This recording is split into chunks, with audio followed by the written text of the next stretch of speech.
Yo, it's Big Ant, the spokesman, man. We back. Another edition of Urban Politicians TV, UPTV. Make sure you stay on your pivot at all times, man. Had to come tap in. We got OG Percy in the building again, man. Okay. What's up, Herb? What's going down, man? What's good? Nah, it's been a lot going on. Okay. You know, the message is always needed as day by day is more things that pop up. Yes, sir. Things that you can come put your information on and your experience on that'll wake them up. Appreciate you. You know, just to bring a different perspective of what you done been through, what you seen in your opinion.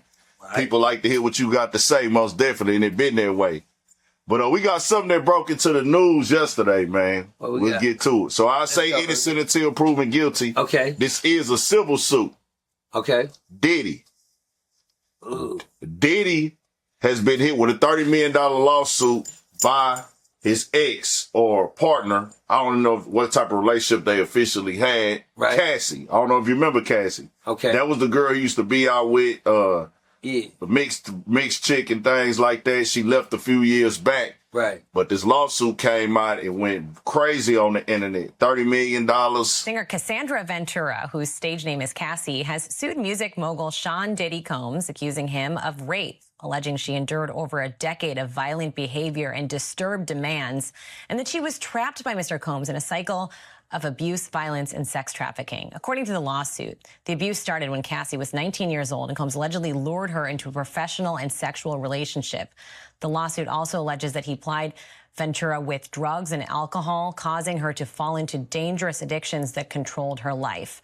An attorney for Combs denied the allegations, saying in part he vehemently denies these offensive and outrageous allegations. For the past 6 months, Mr. Combs has subjected Mrs. Ventura's persistent demand of $30 million under the threat of writing a damaging book about their relationship, which was unequivocally rejected as blatant blackmail. This right here is serious, man. It's a civil suit. It's not a criminal suit. There was reports that came out that NYPD was investigating, but that came out to be not true. They came out and said that's not true. They not investigating. Right. Him and his lawyer have said these things are not true. They said that it's false. This is not that at all. It's just a money grab. When you see that go on today, man, we've seen these other stories, Bill Cosby. We've seen R. Kelly. We've seen other people who were statures and figures in the game get these narratives put on them. And you see this happen to Diddy. This right after the Keefy D drama online, which was never confirmed, no charges being filed, but it was a narrative all over the internet. Right. But seeing this one get to a civil lawsuit, what you think, man? Shout out to urban politicians. That's number one. Goddamn it. Shout out to the big homie putting up on your road, you Percy, man. Say, have you ever heard of a saying called, the preacher kids are the worst ones? Yep. Have you ever heard that? Heard. You believe that? I've seen it. Stay there, then. Well, believe our movie stars are the worst ones. You know, the people that we put ahead of us, the people that we watch every day, the people that we, spend our time with, you know, the superstars. Have you ever heard they the worst ones? Yep. We thought they was the good ones. They the one that controls our household. They give us style, they give us preference. But like I tell people, the person that I went outside was, the play wasn't the person that came in the house. I knew I had to be one way in the house because my mama was a preacher. But when I walked out the house, I wasn't that person. Sometimes these women meet niggas that they think is that nigga, but they don't never know who he is. I like for everybody to know everybody that you meet ain't the person that you meet. I'm trying to stay in the rule guidelines, but I feel sorry for Will Smith, man, cause you know what? But after I'm hearing what P. Diddy doing, shit, I'm kind of not, trying to scratch my head, It's not confirmed, but I like how you saying that this is a thing that happens in that industry. Yes, sir. Even though Diddy has not been charged, we haven't seen no evidence. It's just a complaint for a lawsuit that been filed through lawyers. We didn't see any of this, but we know that it go on. And like you say, man, dark come to the light. Man. So, we hear these stories, we hear these rumors. Some be way stretched, far-fetched, and lies. Tell from a crib. Yeah. Man, I had a partner, man. Everybody in the city knew him. Good nigga ride around the hood, Cadillacs and everything. When he got arrested and sent to prison, man, he's dead now. When he got arrested and sent to prison, I ran into one of his respected family members. And one of the family members told me the cruel side of it. They said when he smoked dope, he used to kidnap a whole family and make them stay in the house for weeks. Never let his mama and dad, nobody at the room. Everybody's too scared to go in the room and face him. I'm like, what in the hell now? With tears in her eyes.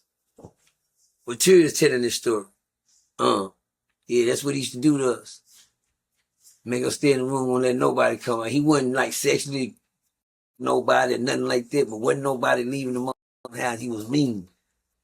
He was real mean. And then on the weekends, he'll let the whole family go out. I was like, I didn't run. Didn't nobody turn us on. Hell no. Master mental manipulators. They don't give a need a leash. Them niggas is on. What's that nigga name? That crazy white boy. With the hicks in his forehead. What's his name? Got killed on him. The one they charged to be the mastermind of everything, but he was locked up. The 6 in his forehead, whatever his name was, whatever that way. I can't remember. The white boy was evil. But y'all know who I'm talking about. And he was a master manipulator of thousands of people. Understand? He didn't have to do, and they would do that he said. Didn't need a string attached. Didn't need to put a leash around or a monitor on their foot, the GPS, and nothing on it. These niggas are some powerful control freaks, man. And in that line of business, we starting to see, man, the world just ain't corrupt on so many things. There's some shit corrupted behind screens we don't know about. You meet a nigga, you ain't gonna know that nigga. I tell a woman all the time that, yeah, you know, such and such, very nice guy, such and such. Crazy. You know, you talking about who, and I don't knock a nigga, but when you know it, man, you know who he is. But when they don't know, my job is never to give them the game up. Niggas used to tell it on me, y'all. My mama used to tell it on me, y'all. Tell them a crib, man. Every time I brought home a good girl, my mama give me up.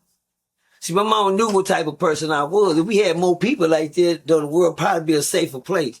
But don't be surprised. I'm gonna call it the Jada Pinkett syndrome is coming out. Yeah. Y'all pay attention. It's coming. It's starting to have a domino effect. And you sell shit ass niggas. Shit. You might well get you a lawyer. Yeah, because a lot of them finna start telling it. It's a domino effect. I looked at Jada as a bad person for putting her and Will business out on, the industry. I was like, God damn, bitch, you trying to get some attention or something? Man, bitch, why you telling all the man personal shit? Because guess what? Now I'm finding out there's more women really being hurt in the high societies. The high societies, on the newscast. Good Morning America, breaking news, the coffee shop, shit like that. Starting to say, this bitch, nah, we don't do that. That ain't how we conduct ourselves at the white tea party. I don't give what you going through at the house. Suck it up or move on. You don't put star business in civilians' hands. You dig what I'm saying? Sure. You don't speak star, and because we start doing that, that's making not her look bad, us look bad. We all going through it. Fuck you talking about? How the fuck you think Luther Vandross is? That's some of bitch crazy. Nigga, how you think Eddie Murphy is in the relationship? How you think such and such is? Bitch, you putting our business out there. But yeah, you gonna hurry up, go clean that up, because you started losing. First, you got the bitches want to have the sister party, which is like, we feel you, bitch. But y'all the whole sitting at home by yourselves with nothing. But the real ones that was taught in this game when we was put in the game, that's the only weapon you got around her. Oh, amongst the rape allegations of him hiring male prostitutes and him watching her sleep, all this freaky stuff, sex parties, she was calling them, I think, freak offs or something they put in that lawsuit. He also took control of all of her business, her lifestyle, her livings, her apartments, her money, her whole entire career. And then master. And then even they said to the point where he was in control of her medical records, where she had to take an MRI and she was having memory loss, but she didn't get those results. Those went to Diddy. Now, the thing is, people are going to question, why is it a civil suit instead of a legal action? Is it a money grab? She's married now with 2 kids. Why is this coming out all of a sudden? That's what I'm just going to put it out there on that. You know what I'm saying? Because I don't know I don't know what's factual. Right. And we don't know what evidence is going to pop out for us to see and be there in its entirety. Allegedly, from her lawyer's side, Diddy offered a settlement before it got to this point, and they declined that settlement, and then this came out, and, you know, everything gonna start resurfacing up, reclipping up. But like you say, man, in this world, the master manipulators, they said supposedly he kicked her in the face one day, was kicking her in the face and all. So, man, hey, if that's true, bro, a nigga not rocking with that, nigga not supporting that, forcing a woman to do these things, and then you blowing up niggas' cars because they want to deal with another nigga. I can't condone that at all. But the way this world work in entertainment, man, we don't be knowing what's factual all the time. But I tell you, like you said, the realest thing, man, is going to come to the light eventually in some form, shape, or fashion. But, yeah. Man, that shit hurts, man. I knew, I grew up in a neighborhood where it was quiet, but I grew up on side of a man. His name was Mr. Cutley. Old Cut Dog. Mr. Cutley had a wife. She was about like 400-something pounds. Couldn't get around like she wanted to. She sit on the front porch all day, but she had money. Old lady had a lot of money. She was a hoarder. Her husband was a very, very mind manipulator, but at the same time, he had came from that army way back in World War II, such and such. The nigga shot bow arrows in his backyard. He had a bow arrow, big old net thing. He did shit. He hunt. He had guns, rifles, everything. The lady was being abused by the man. All people heard was he being abused. No, he don't be doing that. When I came up, we didn't come up around YouTube and internet and cameras and shit. I didn't come up in that world. I came up in the caveman days, y'all, where we still use pencil and paper and shit. Don't worry about it. I know y'all know what I'm talking about. Yeah, when you had to know how to write in cursive. Where I lost y'all again, the niggas looking like, Mama, what's cursive? Yeah, I know. But watch this though. One day the man got out of soul control. One time, urban politician, the man got a whip. He used to take his bull whip and he could show us how he hit shit with that bull whip. He'll put a can on a fence and he'll sit there and he hit that whip and he'll shh, shh. You hear that big old long whip pop. Well, I bring that up because one day the man got mad at his wife one time. He took that whip and he stood on the front porch. And while she was on the front porch, he stood in the driveway. And he would pop that lady with that whip. And she would holler for the whole motherfucking neighborhood to hear. Man, I got so scared. I ran and told my mom. I said, Mom, he out there whooping Miss Tomley with the whip, Mama. My mama says, that who I heard hollering? I said, yes, ma'am. He done popped about 4 times with it. She screaming. I'm talking about hollering at the top of her lungs. But guess what? No one said nothing to the man. No one said nothing to him. After he did that, I cried to my mom. I told my mama what happened. My mama eased next door and she seen the old lady. The lady was so big she couldn't do nothing. But my mama was a good person. So my mama told me to help her get the lady off the porch. The lady smelled so bad because she was so big. She hadn't bathed in almost years, centuries. I'm talking about my mama got a pair of gloves and a water hose. We ran the water hose from my backyard to on the side of our house where it was decent. And mama said, don't let nobody come over here looking. My mama was a good person. My mama is a good person. Not a was, thank you, God. Not a was, she is. And my mama bathed that big old lady, took her clothes off and had the gloves on and scrubbed her with the water hose, finished with her, put powder on her, and made her a dashiki, big old gal, because my mama did clothes. My mama sold clothes. That's how we lived all our life. My mama made clothes in the neighborhood. My mama made the lady a couple gowns to put on, just to put on, because she was so big she couldn't buy her clothes. My mama made about like 10 of them and made her little old dashiki thing to match to go on top of her head.